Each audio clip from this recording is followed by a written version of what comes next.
Bonjour, moi c'est Béral Ahmed, secrétaire de la SCCT sur le CSE2 et élu CGT à la RATP Bus. Aujourd'hui, je vais comme féliciter cette belle direction qui nous a donné des super beaux masques qu'on attendait depuis 2 mois. Mais soyons un peu sérieux, elle se fout de notre gueule cette direction quoi. Elle nous donne des masques chirurgicaux, ça voudrait dire que ces masques-là, ils vont nous protéger. Il faut bien savoir que ce masque-là, il sert juste à ne pas donner le virus à quelqu'un d'autre. C'est ça ces masques. Et aujourd'hui, on s'en félicite. C'est ça les masques, c'est ça des masques. Ça, ces masques-là, je ne sais pas, c'est juste pour pas que je puisse donner le virus à une autre personne. Mais nous, ce qu'on réclamait, c'était des vrais masques, des masques FFP2, où soi-disant, vu qu'on n'en avait pas besoin, c'est permis de les donner, elle en a donné 1,2 million. Il en reste 450 000 à la RATP qui sont enfouis dans leurs catacombes. Mais ces masques-là, elle aurait pu dès le début les donner aux machinistes. Il y a une chose qu'il ne faut pas oublier. Quand les machinistes réclamaient leurs masques depuis 2 mois, et on leur a dit le premier qui mettait un masque, on le sanctionnerait. C'est les machinistes qui ont pris leur masque. Quitte à se faire sanctionner, on dit on ne ramènera pas le virus à nos familles, à nos enfants. Mais la RATP, elle n'en avait rien à foutre. Elle a dit ouvertement, le premier qui roule avec un masque, je vais le menacer et je vais le sanctionner. C'est ça la politique de la RATP. On réclame aussi une vraie désinfection des bus, qui à ce jour n'est pas faite. Au bout de 2 mois, il n'y a pas de désinfection de bus. On est à 2 décès. On est à plus de 100 cas sous Covid-19. 8 cas très graves. Et aujourd'hui, la RATP, elle vient nous voir ce matin pour nous sortir un communiqué, toute contente d'elle. Je vous ai donné vos masques.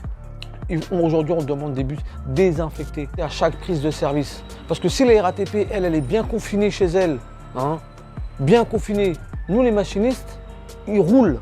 Ils risquent leur vie tous les jours. On n'est pas dans un jeu de vidéo là. Et c'est ça qu'il faut faire comprendre. C'est ça que je fais comprendre à cette direction. On n'est pas là pour la féliciter parce qu'aujourd'hui elle est sortie de je sais pas de nulle part avec son communiqué de bon matin qui tourne sur les groupes WhatsApp. Bravo, enfin des masques. Non, il n'y a pas de bravo avec elle. Faut pas oublier qu'elle continue à faire des disciplinaires. Elle continue à sanctionner les gens. Parce que ça, elle sait faire. La rapidité. Venir sanctionner les gens, ça c'est son domaine à elle. Et ça, elle trouve toujours les moyens de venir dégommer les machinistes. Sur les droits de retrait, c'est pareil. Elle sanctionne encore les gens en prenant l'exemple du métro où ils sont en train de convoquer des mecs parce qu'ils ont fait des droits de retrait. Ce qui est encore plus énervant, c'est qu'on nous fait croire que nos bus sont vides. Oui, les bus sont vides, mais devant la Tour Eiffel, peut-être sur les Champs-Élysées. Mais vous voulez faire un tour quand même en banlieue, sur la Seine-Saint-Denis. Prenez l'exemple du bus 133, 170 ou le T3 qui est rempli de monde. Et nous, on fait croire que c'est la faute des usagers. C'est pas de la faute des usagers. Il y a des gens qui sont payés, on les appelle des équipes qui sont là pour faire des offres de transport. Ce sont des responsables transport. Ils sont assez grassement payés par la direction pour savoir combien de bus il faut mettre. La direction, la seule chose qu'elle sait faire, c'est au lieu d'offrir plus de bus pour que les gens puissent aller travailler ou aller faire leurs courses, nous, qu'est-ce qu'on fait? Nous, on appelle la police pour aller contrôler des gens dans les bus pour voir s'ils n'ont pas leur petit feuillet pour sortir. Cette direction n'a pas honte d'envoyer de la police aller sanctionner dans les banlieues, dans les transports publics, dans les banlieues pour leur dire oui, vous n'avez pas vos fiches. Et ça, c'est une honte de sa part. C'est facile d'aller verbaliser les gens dans les bus, mais ces gens-là, il faut bien qu'ils vont travailler. Pourquoi le gouvernement aujourd'hui n'a pas dit on stoppe les usines, prenons l'exemple de Renault ou de Dassault. Est-ce qu'on a besoin de construire des roues aujourd'hui? Tiens, il faut fermer les usines où aujourd'hui on n'a pas besoin. Laissons ce qu'on a besoin et là il y aura vraiment, on pourra réduire vraiment l'offre de transport. Mais on sait que c'est pas possible, c'est une question d'argent. Ce gouvernement a soif d'argent. Et je ne parlerai même pas de tous les gens qui sont contaminés aujourd'hui à la RATP. Au lieu de les reconnaître en accident de travail, non, on les reconnaît en maladie. Pour les gens qui ne savent pas c'est quoi l'accident de travail ou la maladie, et le truc il est simple, c'est que la RATP, pour elle, le Covid-19, c'est pas de sa faute. On l'a chopé dehors et non dans l'entreprise. Et ça, elle a intérêt à rendre des comptes. Et c'est pour ça qu'elle a intérêt à mettre tous les agents de la RATP en accident de travail. Parce que c'est de sa responsabilité. Les salariés de la RATP n'ont fait aucun dépistage parce que la RATP ne veut pas. Ou le gouvernement dit qu'elle n'a pas les moyens de le faire. Mais il faut savoir que la RATP, elle a les moyens de le faire parce qu'on a nos propres centres à nous. Qu'est-ce qu'elle a fait, elle, Elle a fermé tous ses centres dès le début de la pandémie du Covid-19.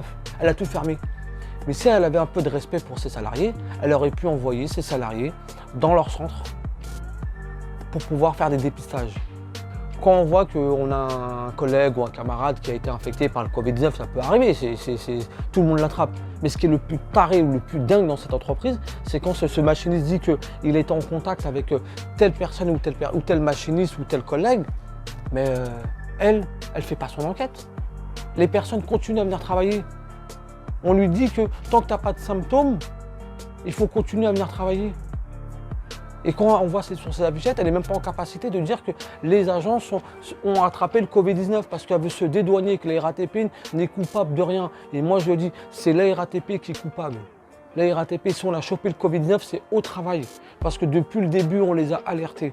On les a alertés que si on est en phase avec les usagers, on va le choper. Et si on va l'attraper, on va le redonner aux équipes RH parce qu'eux aussi, ils bossent dans leur bureau à qui on n'a pas désinfecté.